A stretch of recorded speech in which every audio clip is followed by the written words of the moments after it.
पाठ 26 चित्र वर्णन पिक्चर डिस्क्रिप्शन। किसी चित्र के बारे में अपने विचार प्रकट करना चित्र वर्णन कहलाता है। मनोविज्ञान में व्यक्ति के मनोभावों को जानने के लिए चित्र वर्णन का प्रयोग किया जाता है। व्यक्ति के मन में क्या चल रहा है, वह अपने मनोभावों, विकारों, समस्याओं और दुख को किस तरह चित्र के साथ जोड़कर प्रस्तुत करता है, चित्र वर्णन में इन्हीं सब बातों को जाना जाता है। भाषा की दृष्टि से चित्र वर्णन बहुत आवश्यक हो जाता है। यह सृजनात्मक होता है। विद्यार्थी चित्र को देखकर कहानी, घटना, लेख या कुछ और कल्पना करते हैं और चित्र को सिद्ध करते चलते हैं। चित्र में उपस्थित जीव और अजीव, चेतन अचेतन वस्तुओं को देखकर छात्र उनसे किस प्रकार तादात्म्य स्थापित कर पाते हैं, यही देखना चित्र वर्णन का मुख्य उद्देश्य कहा जा सकता है। चित्रों के प्रकार। विद्यार्थियों को अभ्यास के लिए किस तरह के चित्र दिए जाएं, इसके लिए कोई निश्चित मापदंड निर्धारित नहीं है।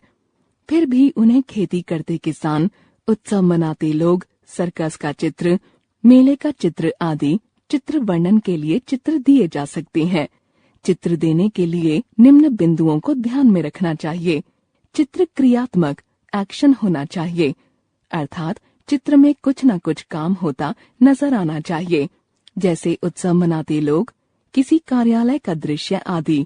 चित्र में एक से अधिक घटनाएं होती नजर आएं तो विद्यार्थी इससे दो अलग अलग घटनाओं को जोड़ सकेंगे और इससे उनकी सृजनशीलता का मूल्यांकन भी हो जाएगा।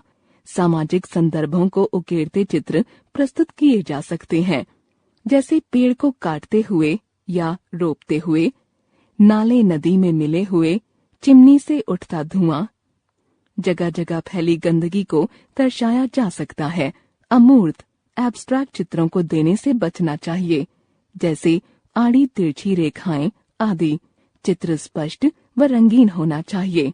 चित्र वर्णन करते समय ध्यान देने योग्य बातें।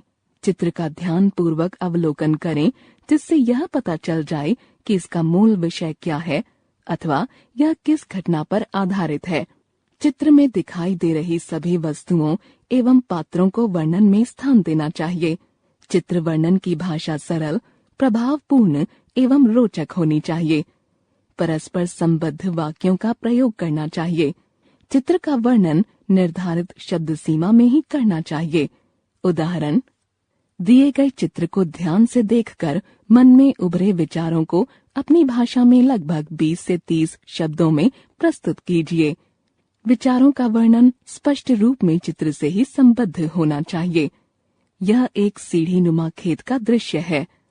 यहाँ एक किसान पहाड़ की ढलान पर बने खेत में 2 बैलों से हल जोत रहा है। पास में ही एक झोपड़ी दिखाई दे रही है।